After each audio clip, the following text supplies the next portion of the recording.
It's a freaking double rainbow. Oh my gosh. Culture refers to one of two things. On the one hand, it can be taken to refer specifically to intellectual production in the arts, philosophy, and so on. On the other, it can be deployed to refer to everything that concerns people. That is, the ideas, social behaviours, and customs of a given society or social form. Rather than a simple vagary of definition, the distinctions are better considered as levels of abstraction in considering a single phenomenon. From the vantage point adopted, one can see different subtleties in the study of culture's development. We begin from a height, considering the concerns of all.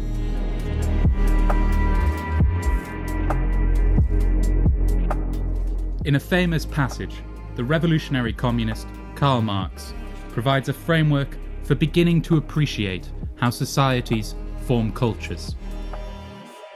Rather than approaching the question from a purely ideological standpoint, Marx begins by addressing what he refers to as the real foundation of society. That is, the economic structure of society. This structure is not derived from prices, supply, or any other number of crude economic indicators, but from the real economic relations of production which form between human beings and, more importantly, classes. For example, waged labour, that is, the sale of labour power by dispossessed workers to property-owning capitalists, constitutes the dominant relation in the economic structure of capitalist society. The totality of economic relations in any given society forms its foundation. From these relationships arises what Marx terms the superstructure of society. This encompasses the legal, political, religious, philosophical, and artistic, as Marx puts it, ideological forms. Ideology is therefore conditioned by the manner in which human society organises production, and to a certain extent rooted in a particular historical mode of production. This does not mean that ideology or culture are simply determined, mere reflections of economics. Despite rooting these ideological forms in the economic foundation of society, Marx affords them a considerable role in the construction of social reality. This can be seen in how the foundation of society relates to its superstructure. The relations of production in any given society are formed around the means of production, roughly meaning tools.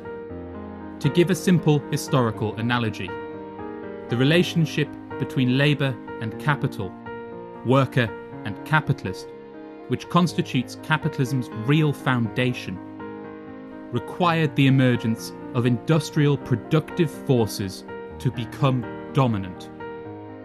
Feudalism could not survive these industrial productive forces. It attempted to hold them back. The contradiction that developed between the productive relationships of feudalist society and the productive forces of industrial society was fought out in ideology, notably in politics. As such, Marx assigns an active, creative, and anti-deterministic role to the superstructure. It is where humanity constructs its history and fights for its development. It does so within limits imposed by the productive forces. As such, both the economic foundation of society and its ideological superstructure shape each other in a dynamic relationship. With this understanding in mind, the definition of culture becomes far more approachable. In its broadest sense, it refers to the superstructure itself. That is, the ideological forms produced by any given society in historical and material context. More narrowly, it can refer to certain elements of the superstructure, that is, art, philosophy, and so on.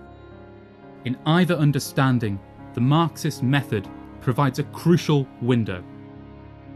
It argues that what is being described is an historical process, consisting of a complex set of interactions between crudely material and ideological factors.